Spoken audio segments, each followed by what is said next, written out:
Office Face-Off by Brandon L. Breeze, from the short story collection, Love and Nightmares, now available on Amazon. It was a glorious Friday morning sometime around the mid-90s. Prince was a symbol, and The Simpsons was still hilarious. I navigated through traffic, blasting alt-rock on my tape deck. Yes, my tape deck. Like I said, it was the 90s. I was headed for the office where I worked as a copy editor, ready to cap off a stellar week.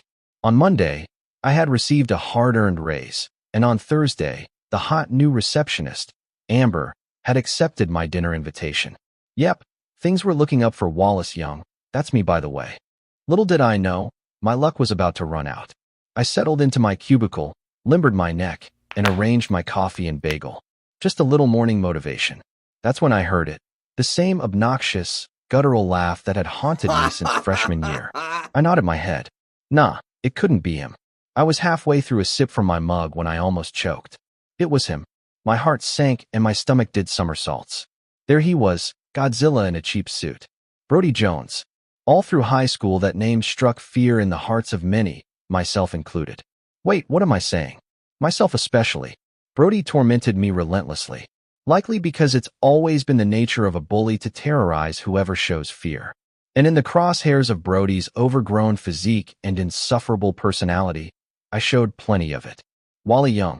Brody yelled, "How the hell are ya?" His handshake felt like a vice grip. Brody Jones. I replied, with a lot less enthusiasm, massaging the blood back into my hand. And it's Wallace now, by the way. You'll always be Wally to me. Yeah, well, what are you doing here, Brody? It's my first day, he said, picking up my bagel without even a pause and taking a huge bite. Didn't know you worked here. It's gonna be just like old times. That was exactly what I feared. As the day ticked on, I was too distracted to work. I sat at my desk like a scared soldier on watch, going through all the potential disasters of having that pig-headed bully just a few cubicles down. I dragged my hands over my face, replaying all the noogies, wedgies, and nipple pinches I endured at the hands of that creep. I rubbed my chest, trying to soothe the lingering trauma. But maybe I was overreacting. I sat erect in my chair. Gone was the 90-pound weakling, scurrying to class, carrying an armful of comic books, and even more insecurities. I was Wallace Young, polished, in control, and highly respected. Well, for the most part anyway. Nonetheless, I had changed. Was it so inconceivable that Brody had too? Just then I overheard my name. I peeked over the top of my cubicle, and sure enough, there was Brody hovering over poor Orlando's desk, reveling about the time he threw me in the locker room shower fully dressed. You should have seen his face, the ogre bellowed. And so it began. When lunchtime rolled around, I decided I'd stay in the building, maybe grab a little something from the vending machine. That way, I'd avoid Brody altogether. I waited for the office to clear out and began my trek to the break room. I heard the Mission Impossible theme echo in my head as I darted through the empty corridors, my shoes squeaking on the laminate floors. When I reached the break room and opened the door, there was the smarmy face I'd been trying to avoid. But that wasn't the worst part. Brody was propped against the coffee station, his mouth running like a faucet, talking to Amber. Damn it. Panic set in, and my paranoia convinced me I was the subject of their conversation. I ducked out before they saw me. But then I heard footsteps on my tail. Giving Brody the chance to humiliate me in front of Amber was not an option. I flung open the first door I saw and jumped in. The room was cold and dark. I fumbled around and finally located the light switch and flipped it on. I found myself standing in a janitor's closet. That had to be a low point in my adult life. I eased the door open like a false move would have set off a bomb. I poked an eye in the crack to see the owner of the footsteps. I breathed a big sigh of relief. It was neither Brody nor Amber. Just Judy from HR, probably getting her afternoon cake fix. I raked a hand through my hair and breathed deeply. Can you believe it had already come to that? Brody had only been there half a day, and I was already cowering in a closet like the gangly teenager I thought I'd left behind. Then something clicked in my brain. I don't know if it was the fumes from the myriad of cleansers and disinfectants or divine intervention. Let's be real, it was likely the former. But I had an epiphany. What the hell am I doing? I said audibly. If I don't stand up for myself right now, I never will. I marched out of that closet with my chin up and my shoulders back, a man renewed. I headed straight for the break room, actually hoping Brody and Amber were still there. My wish was granted. I strolled over to Amber as if Brody was invisible. Are we still on for tonight? Before she could answer, Brody interrupted. You're going out with Wally? Brody stood there stupefied, like a homeless guy slapped with a house arrest band. I had seen that look on his face plenty, most notably every time he was called to the blackboard in. Well, frankly, in every class we ever had together. Oh, you two know each other? Amber asked. First of all, it's Wallace, I said, shooting a glare at Brody. Then I turned back to Amber. Yeah, we were classmates back in high school. Classmates, Brody repeated. Wally was like a kid brother. He reached out to muss my hair like I was a shaggy dog. I jerked my head back and swatted away his meaty paw. I clenched my teeth, steaming mad. I guess it was obvious. Lighten up, Wally, Brody said before turning his attention to Amber.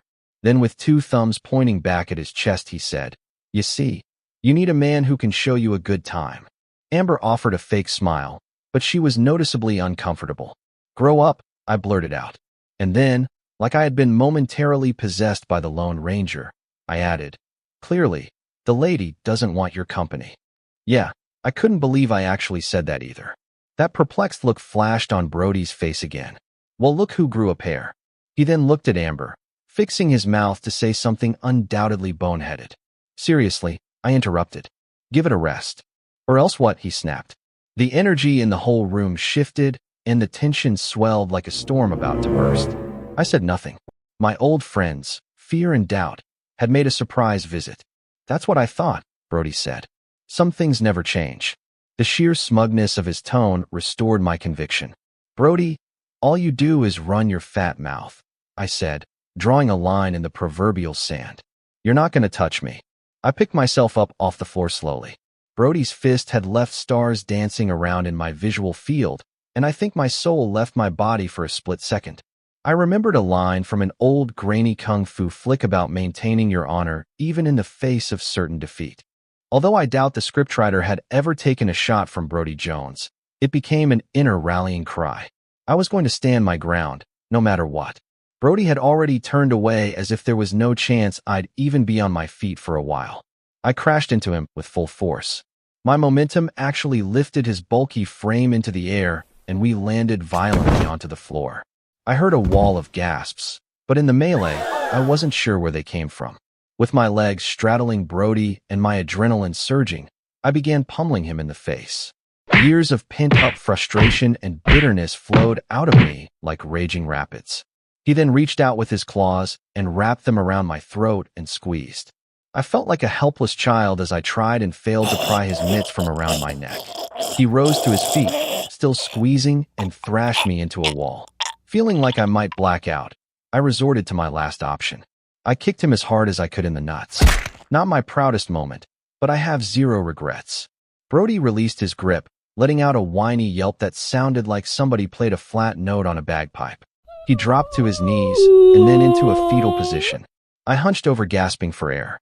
By the time I looked up again, Brody was being whisked away by two security guards. I yelled out, and for the last time, it's Wallace.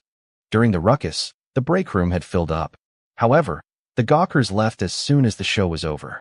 I caught a few wide, dewy stares and excited chatter as they trickled out.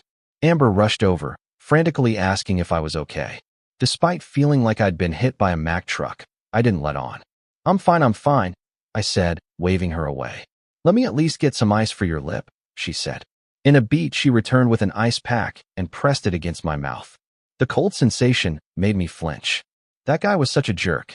Amber pressed harder, seemingly oblivious to my winces. He got exactly what he deserved. About that time, Orlando stormed in. Brody was fired on the spot, he said. Witnesses confirmed that he started the whole thing. The boss said you gotta file an official report, though. Okay, I'll be there in a minute. I took the ice pack from Amber and kept it pressed against my mouth. I guess I should get back to work, she said. Take care of yourself, okay? You've got to make sure you're up for our date tonight, Wallace. Amber kissed me on the cheek and gave a lingering gaze before sauntering out. I stayed behind for a short while, just me and the low hum of fluorescent lights. As crazy as it sounds, I felt more alive in that moment than I had felt my entire life.